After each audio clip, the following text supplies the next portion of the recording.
Друзья, всем привет! Сегодня мы поговорим об одной из самых перспективных сфер применения блокчейн-технологий – игры. Games.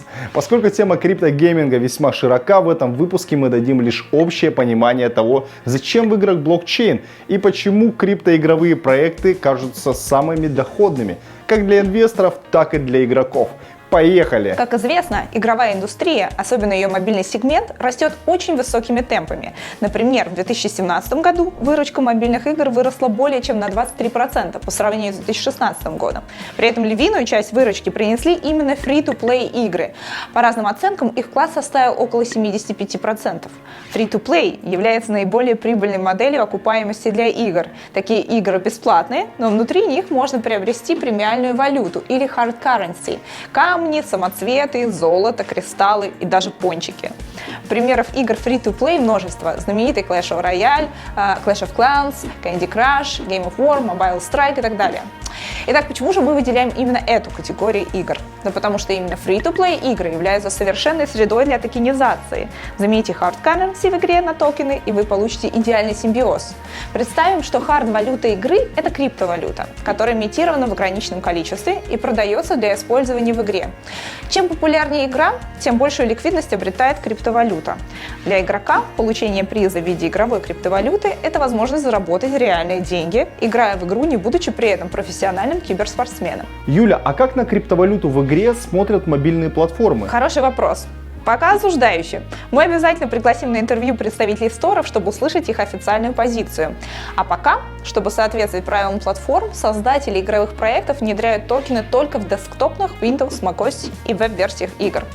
Сами токены, как правило, доступны к приобретению в рамках ICO игрового проекта, если такой проводится, на криптовалютных биржах, поддерживающих листинг таких токенов, или непосредственно на сайте игры. Как известно, технология блокчейн не ограничивается одними криптовалютами.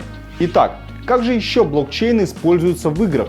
Во-первых, с появлением смарт-контрактов можно использовать блокчейн для создания безопасного обмена уникальных цифровых активов.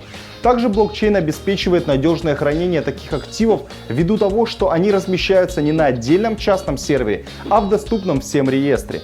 Во-вторых, гарантирует так называемое доказательство редкости игрового ассета или же Proof of Asset Scarcity. Как публичный распределенный реестр блокчейн позволит разработчикам игр доказать рарность созданных ими виртуальных предметов. Игроки всегда смогут проверить, в каком конкретном количестве выпущен тот или иной виртуальный предмет. Ром, раз уж ты коснулся темы редких игровых предметов, хочу упомянуть про эфирный токен непривычного нам стандарта ERC-721. Он идеально подходит для создания криптоколлекций. Небезызвестные кошки CryptoKitties, обладающие уникальными атрибутами, такими как порода, цвет, возраст, и есть те самые токены ERC-721. Сравним их со стандартом ERC-20, широко используемым во множественных ICO. ERC-20 токены являются взаимозаменяемыми. Это означает, что каждый токен проекта стандарта ERC-20 является полной копией другого токена данного проекта. Такое свойство взаимозаменяемости не подходит для криптоколлекции, поскольку коллекционные предметы, как известно, должны иметь свои уникальные атрибуты, постоянно привязанные к ним. Наличие таких атрибутов делает коллекционные предметы не только очень популярными, но и чрезвычайно ценными. Во-вторых, маркеры ERC-20 делятся. Это означает, что пользователи могут разделить токены на небольшие части для покупки или продажи. Это свойство опять же не подходит для предметов коллекционирования, поскольку они ценны в их целостности. Таким образом, токены ERC-721 являются невзаимозаменяемыми и неделимыми. Этот стандарт токена набирает все большую популярность.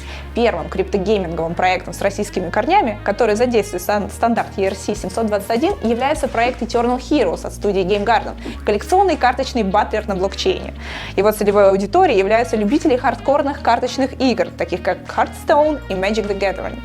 В Eternal Heroes существует несколько типов редкости карт, включая ультраредкие и легендарные.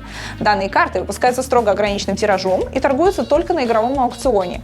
Для создания и гарантии уникальности именно таких аукционных карт разработчики из Game Garden и использовали стандарт ERC-721. Кому интересно узнать больше про ERC-721, смотрите ссылку внизу. А мне бы хотелось затронуть еще одну проблему игровой индустрии, которую может решить блокчейн. Драконовские комиссии сторов, таких как Steam, Apple и Google, Как известно, Google или Apple взимают с разработчиков игр до 30% доходов, полученных от расходов пользователей либо на саму игру, либо внутри нее. А тем временем в криптомире разрабатываются убийства сторов, специальные криптоплатежные системы для онлайн-игр, работающие на смарт-контракте с единым расчетным токеном. Преимущества таких альтернативных криптосторов для разработчиков состоят прежде всего в невысоких комиссиях, до 10% от доходов по игре, а также в скорости выплаты вознаграждения разработчикам за продажу их игровых приложений. Как известно, Google и Apple выплачивают такое вознаграждение в срок до 60 дней. Платформы обещают это делать в течение срока, не превышающего 3 дней. Таким образом, друзья, как вы видите сами, технология блокчейн позволит создать целую альтернативную экономику для игровой индустрии с минимальными транзакционными и посредническими издержками и гарантией сохранности ваших виртуальных активов. Как я уже отметил, это был первый вводный выпуск по теме игр на блокчейне. В дальнейшем мы разберем конкретные кейсы, пригласим разработчиков в студию и адвайзеров самых успешных криптогейминговых проектов. С вами были Роман Кауфман и Юлия Плавник. Будьте с нами на канале Iceberg. Для тех, кто за прогресс и против скама. Пока.